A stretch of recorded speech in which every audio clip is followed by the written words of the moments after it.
குரு அவரே எங்கள் குரு அவரே, குறை தீர்க்கும் அவர் திருவருளே. குரு அவரே எங்கள் குரு அவரே, குறை தீர்க்கும் அவர் திருவருளே. அனைவருக்கும் இந்த நல்ல தருணத்திலே வணக்கங்கள் உரித்தாகட்டும். நம் இணையதள பக்த கோடிகளுக்கெல்லாம் ஒரு முற்போக்கு சிந்தனை ஏற்கனவே இருக்குது. நிறைய பேருக்கு பரோபகார புத்தியும் நல்ல சிந்தனைகளும் உள்ளவர்கள் இன்றளவில் நிறைய இருக்கிறார்கள். ஆனால் அதை வெளிப்படுத்த முடியாமல் இருக்கக்கூடியவர்களும் இருக்கிறார்கள். என்னன்னா, விதவை பெண்களை திருமணம் செய்யலாமா, செய்தால் ஏதாவது பிரச்சனை வருமா என பயம்.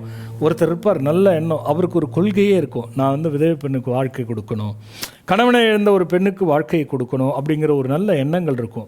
ஒருத்தர் ஏண்டா ஏற்கனவே என்ன நடந்ததுன்னு தெரில, அது அவன் புருஷன் இல்லை, நீ வேறு ஏதாவது மாதிரி பண்ணணுமா அப்படின்னு ஒருத்தர் ஏன்னா நல்லதை சொன்னால் கெட்டதுன்னு ஒன்று இருக்கும். கெட்டதுன்னு ஒன்று இருக்கும்போது தான் நல்லதனுடைய சக்தி வெளிப்படும், நல்லதனுடைய சக்தி உலகுக்கு தெரிய வரும். அந்த மாதிரி இது விதவை பெண்களை திருமணம் செய்யலாமா அப்படின்னா நிச்சயமாக செய்யலாம். இதில் பல விஷயங்களை நாம் கருத்தில் வச்சுக்கணும். வயது என்ன, இளமை, அது வயதுக்கேற்ப திருமணம் ஒன்று. அந்த விதவைக்கு என்ன வயதோ அதை பொறுத்து திருமணம் செய்து கொள்வது ஒன்று. அடுத்தபடியாக இரண்டாவது பார்த்திங்கன்னா அவங்களுடைய விருப்பம்.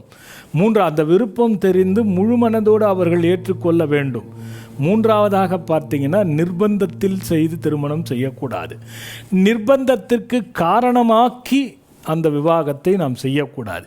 இதெல்லாம் தவிர்த்துருங்க. ஆனால் பொதுவான விஷயம், தெரியாத விஷயத்தை சொல்கிறோம் பாருங்கள். விதவை பெண்களை திருமணம் மறுமணமாக செய்து கொள்வது என்பது மிக மிக நல்லது. ஏனென்றால் என்ன கர்மாவோ, என்ன விதியோ, என்ன கதியோ, என்ன மதியோ அவர்களுக்கு அப்படி ஆகிவிட்டது. ஆனால் அது எதுவாக இருந்தாலும் ஒரு ஆடவனுக்கு தோஷம் இருக்கிறது என்பதை வைத்துக்கொள்வோம். இப்போ உதாரணத்துக்கு அவருக்கு ஆயுள் கம்மி என்று ஜாதகத்தில் இருக்குது. அதாவது நான் சொல்கிறது அந்த கல்யாணம் பண்ணிக்க போகிற பையனுக்கு, அவர் அந்த மனிதருக்கு விதவை பெண்ணை கல்யாணம் செய்யும் பொழுது அந்த ஆயுள் அவருக்கு கூடிடும். ஏன் தெரியுமா? ஏற்கனவே அவர்களுடைய கர்மா கணவனை இளம் வயதில் இழக்க வேண்டும் என்பது, அது தோஷமாக இருக்கட்டும், சாபமாக இருக்கட்டும், விதியாக இருக்கட்டும், கிரகமாக இருக்கட்டும், வேறு என்ன காரணங்கள் இருந்தாலும் அது அந்த ஒன்று மரணம் அவருடைய கணவனை இழக்கும் பட்சம் அவை அத்துணையும் போய்விடுகிறது. அந்த பிள்ளை அனைத்து தோஷமும் விலகிவிட்ட ஒரு அற்புதத்தை நாம் கண்ணுற்று பார்க்கலாம். ஆனால் இப்போ ஒரு காலத்தில் இதெல்லாம் ரொம்ப பெருசாக இருந்ததுங்க, விதவையெல்லாம் கூடாதுன்னு. அப்போ முற்போக்கு சிந்தனை கம்மி, பயம் கம்மி. அப்போல்லாம் சாஸ்திர ரீதியாக முழுமையாக எடுத்து இதுதான் விதி, இதுதான் சரி, இதுதான் தவறு என்பதை சொல்வதற்கு ஆள் கிடையாது.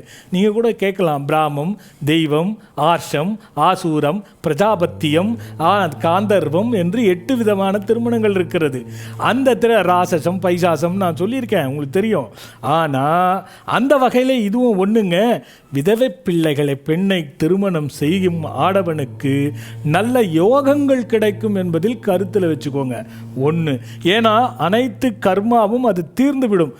மனிதனாக பிறந்தால் அவன் எந்த அந்தஸ்தின் நிலை உயர்ந்து இருந்தாலும் கூட ஏதாவது ஒரு பிரச்சனை இல்லாமல் எந்த மனிதனுக்கும் வாழ்க்கை கிடையாது. நம்ம நினச்சிக்கலாம் அவர் பெரிய ஆள், அவர் பெரிய நிலைமையில் இருக்காரு, அங்கேயும் பிரச்சனை இருக்கும்.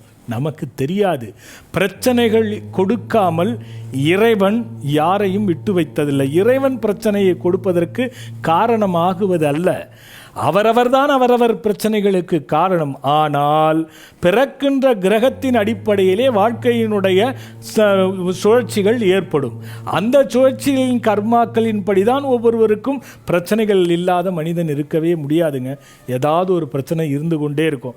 அதுக்கு ஒரு உதாரணம் சொல்கிறேன். பணம் இருக்குது, எல்லா கார் இருக்குது, நல்ல வீடு இருக்குது, சர்க்கரை நோய் எத்தனை பேர் எல்லாத்தையும் சாப்பிட முடியாது இருக்கிறோம். சரி, சில பேர் பாருங்கள், உழைப்பாளி, பணம் இருக்குது, செல்வம் இருக்குது, செல்வாக்கு இருக்குது, கண்ணெதிர்க்க சோறு இருக்குது, சாப்பாடு, நல்ல சாப்பாடு இருக்குது, நேரத்துக்கு சாப்பிட முடியாது. எத்தனை இளைஞர்கள் இருக்கீங்க, எவ்வளோ பேர் இருக்கீங்க, நேரத்துக்கு சாப்பிட முடியாது. அப்புறம் அது பசி, அதனால் உபாதைகள் எல்லாம் இருந்தும் கூட ஆண்டவன் அங்கே கையை வைக்கிறான். அப்படி இல்லையா? எதற்காக? அனுபவத்திற்காக. அப்போ அவருக்கு ஏதாவது ஒன்று வரும், ஐயோ நீ தப்பு, வேலைக்கு எப்படியாவது சாப்பிட்றணும் அப்படிங்கிற ஒரு சிந்தனை வரும்ல. அதுபோன்று விதவை பெண்களை திருமணம் செய்வதென்பது நிச்சயமாக ஒரு நல்ல விஷயம், அது ஒரு அற்புத விஷயம் என்பதை கருத்தில் வைத்து கொள்ளுங்கள். காரணம், உனக்கு இருக்கின்ற ஒருத்தருக்கு நல்ல திறமை இருக்கும், ஆனால் வளர மாட்டார். அவருக்கு சொற்ப சம்பளத்திலேயே உழண்டு கொண்டிருப்பார். அவர் ஆனால் முற்போக்கு சிந்தனை ரொம்ப அதிகமாக இருக்கும். அவர் அந்த பிள்ளைய விதவை பெண்ணை திருமணம் செய்து கொண்டால் அவருக்கு அப்படியே யோகமாக மாறிப்போகும். காரணம், கர்மத்தை எல்லாம் அகற்றி புனிதமான நிலையில் இருக்கக்கூடிய அந்த விதவை பெண்களுக்கு அந்த சக்தி இயற்கையில் வருகிறது. ஆக விதவை பெண்களை திருமணம் செய்வதென்பது ஒரு நல்ல முற்போக்கு சிந்தனை மட்டுமல்ல, அதில் தவறில்லை. அவர்கள் வீட்டார்களும் அந்த பெண்ணும் மனமுவந்து ஒத்துக்கொண்டு திருமணம் செய்ய வேண்டும். அது ரொம்ப முக்கியம். சில பிள்ளைகள் இன்னைக்கும் இருக்காங்க, எனக்கு வேண்டாம் அடுத்த கல்யாணமோ அதை பற்றி நான் சிந்திக்க மாட்டேன், ஏன்னா ஒரு குழந்தை இருக்கும், அந்த குழந்தைக்காக நான் வாழ்கிறேன் என்று போவார்கள். ஆனால் என்னுடைய தாழ்மையான கருத்து என்னவென்றால், இந்த காலகட்டத்தில் அது போன்ற சிந்தனைகளை, அது ஒரு பெரிய நல்ல சிந்தனை, ஆனால் இக்காலகட்டத்திற்கு அது ஏதுவானதாக இருக்கிறதா என்பதை கொஞ்சம் சிந்திக்க வேண்டும். அதன் பிறகு நீங்கள் அந்த முடிவை எடுக்க வேண்டும் பெண்களுக்கு. ஆக கட்டிக்கொள்ளும் ஆடவன் இருக்கிறார் பாருங்க, அவர் நிச்சயமாக ஒரு நல்ல மனிதனுக்குத்தான் இந்த சிந்தனை தோன்றும். அந்த மனிதன் அப்படிப்பட்ட விதவை பெண்ணை திருமணம் செய்யும் பொழுது அவன் நல்ல எண்ணத்திற்கு வாழ்க்கையை வெல்வான், தன்னையும் வெல்வான் என்ற ஒரு சக்தி அந்த விதவை திருமணத்தில் இருக்கிறது. ஆகையால விதவை திருமணம் என்பது வரவேற்கத்தக்க ஒரு விஷயம். செய்யுங்க, தவறே வராது. நன்றாக இருங்கள், வளமாக இருங்கள். வணக்கம். அடுத்த பகுதியோட பார்க்கிறேன்.